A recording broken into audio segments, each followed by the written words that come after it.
Hey everybody, this is TotalGamerJunkie. I want to welcome you all back to my channel. So in this video, I want to talk about the idea of Sean and Daniel getting their own comic series. Now, I know this seems like, it's not really that far-fetched if you look at it. I mean, Max has her own comic series, so why couldn't Sean and Daniel have one? Or Daniel as a standalone character? Or hell, maybe even Tristan and Rachel could have their own standalone comics.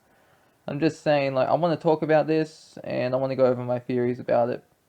Now, the reason I'm discussing this is I was actually going to upload another Life is Strange Waves theory video, but with the release date of issue 8 being changed to the 21st of August, I just feel I should, I don't know, it's like an itch at the back of my head. I mean, the comic date has gone backwards, not forwards, to a day before episode 4 of Life is Strange 2 releases, which is on the 22nd of August, which is also my half sister's birthday. She's turning 3, so that sucks. How else am I going to play the game?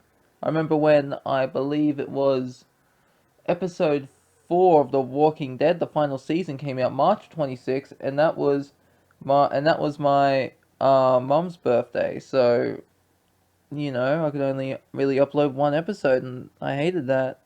It's like, god damn it. It's like, stop releasing games and episodic stuff in comics around dates that affect me personally. Seriously, that's what I want, God. That's what I want. Anyway, moving on. Now, when could this comic series take place? So, the way I see it for Daniel, there could be three ways it could happen. Now, the first one could be after, which is most likely after the events of Life is Strange 2 and based off one of the many endings. Because I do believe that the ending of Life is Strange 2 is going to be more than one, and I think there'll be more than two.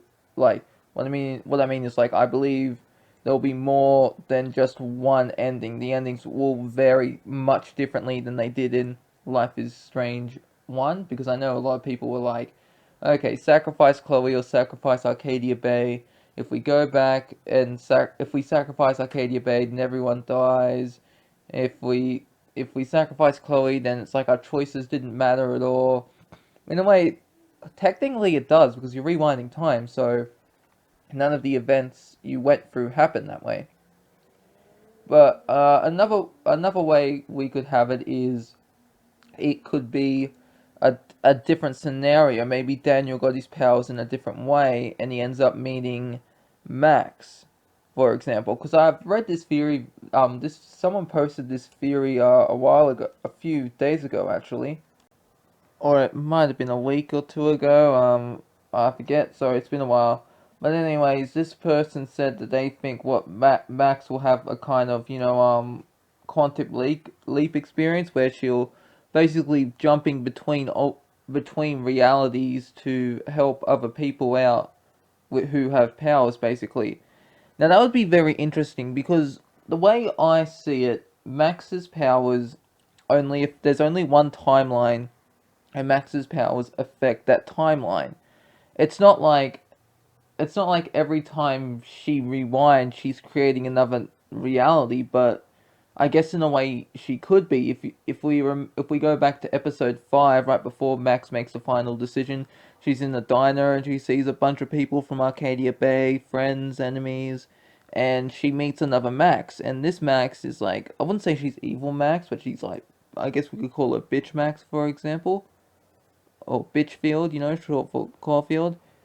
Anyways, she tells Max that she is one of the many Maxes that was left behind. So, and if you check my playlist, my thoughts and opinions, I made a video months ago, and it was about whether or not whenever Max rewinds time, is she actually leaving a part of herself behind? Because if that is the case, then she has created multiple realities in that sense.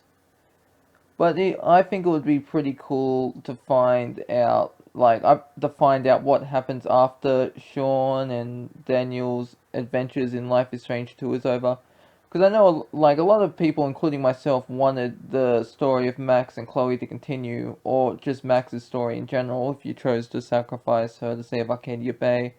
honestly, for me, what they should have done is made 9 episodes, and after episode 5, that would really like have a big impact. Like, depending on whether or not you sacrifice Arcadia Bay or Chloe, you'd get a totally new gaming experience. Like what Telltale did with um, the Batman series. I know Life is Strange was by Dotnoid, but Telltale, when they made the Batman series, at the end of episode 4, your choices determined whether the Joker became a villain or a vigilante.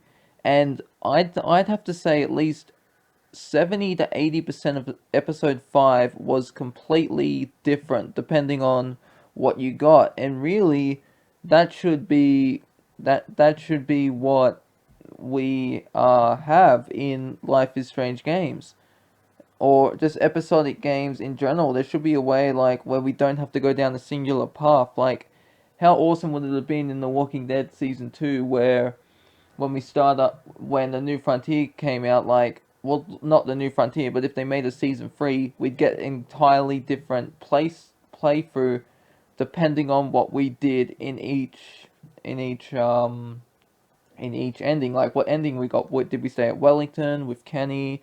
Stay with Jane? Go alone? Let the family in or not? Like, take a look at Dragon Age Origins, for example. That's one of my favorite games. I've actually been playing Inquisition for a while.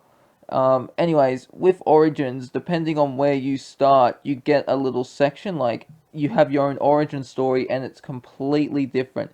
If you're a human, no, if you're a human, male or female, who's a warrior, rogue, you're a noble. But if you're a mage, you're in the circle of magi, just like if you're an elven mage.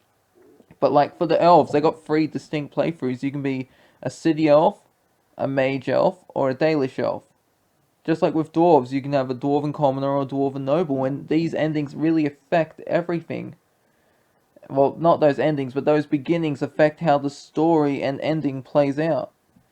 But anyways, I'm getting off topic here. So really, I do like another way we could have it is, what if, for example, we get a TV series, because it wouldn't be like out of the question. I mean, what if there's like we could have like a little mini series with Sean and Daniel based off one of the endings where we watch the show.